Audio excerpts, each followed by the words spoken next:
Alright guys, the learner will understand building functions from functions.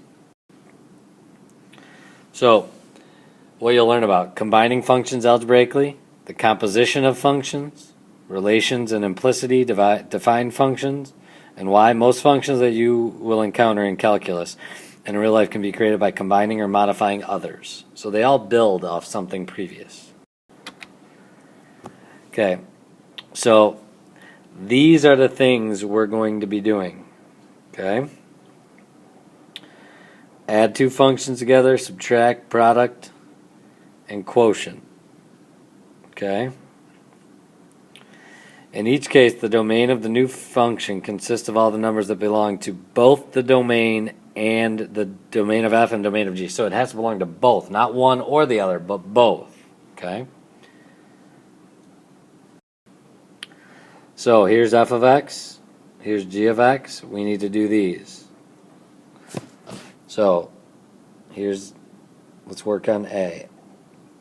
So f plus g, that means f of x plus g of x. So what does f of x equal? X to the third. What does g of x equal? Square root of x plus 1. Now if I ask you for the domain of this, the domain, well, x cubed, domain is all real numbers. Negative infinity to positive infinity. But for square root of x plus 1, remember, you can't have anything less than 0. So what would make that equal 0?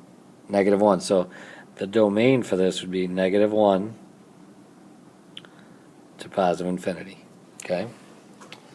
So you guys press pause. Try to do part B. So you could write part B. F of x minus g of x, which is x to the third minus the square root of x plus 1. Well, be careful. Oh, well, it's under square root, so you're fine. So there it is. Domain would be the same for that one. So let's block this off. Let's try C. F times g, so that means f of x times g of x.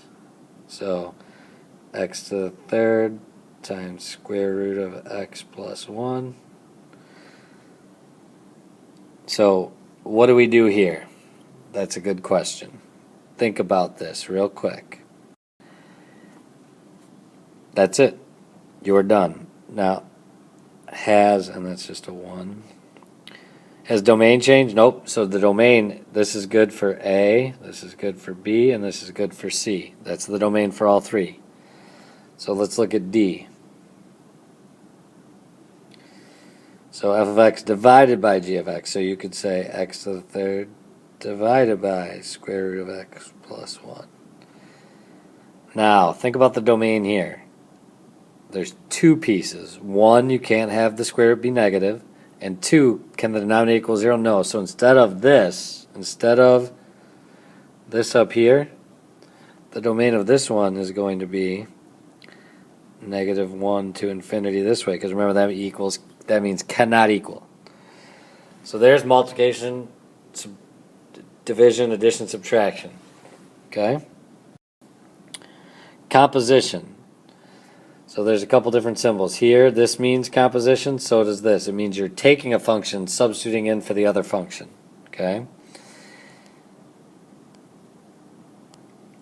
So you start with the domain of G, plug it in, and see what can be calculated to get domain of F. Okay?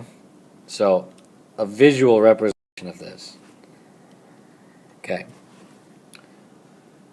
The x values. X has to be in G, and then it's going to go over to f of g of x. And g of x must all be in f of x, and then they both end up over there. Okay, so let's watch. Find f of g of x. So what that means is this. You're plugging g of x in for the f of x. So you get f of, well, g of x is x plus 1. Square root of x plus 1 equals 2 to the square root of x plus 1. So what's the domain of this? Well, you still can have square roots be negative, so you know negative 1, it's a positive infinity.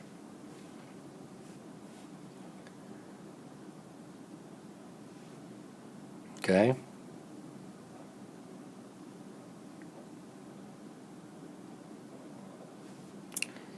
Now g of f of x means go in reverse. That's this.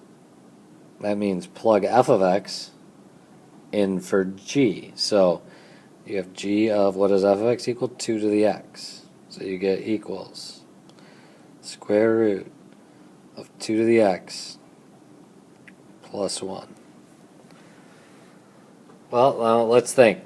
2 to the x. Does that have any number? Can the exponent be 0? Yes. Can the exponent be negative? Yes. Can the exponent be a fraction? Yes. So there's nothing wrong with that. And is it going to ever be a negative number? No. So this is negative infinity to positive infinity. So there's composition of functions. Now decomposing, meaning decomposition, meaning going in reverse. So you're given h of x, but see how it's the composition of two functions? What I want you guys to do is come up with, what does f of x equal? And what does g of x equal? That would make this true. So just look back at the previous example and think about that. Okay? That one you're going to bring in completed for me tomorrow. Alright. Describe the graph of the relation x squared plus 2xy plus y squared equals 4. Well, here's the problem. We can't really enter this into the calculator without a lot of work. So, think about factoring.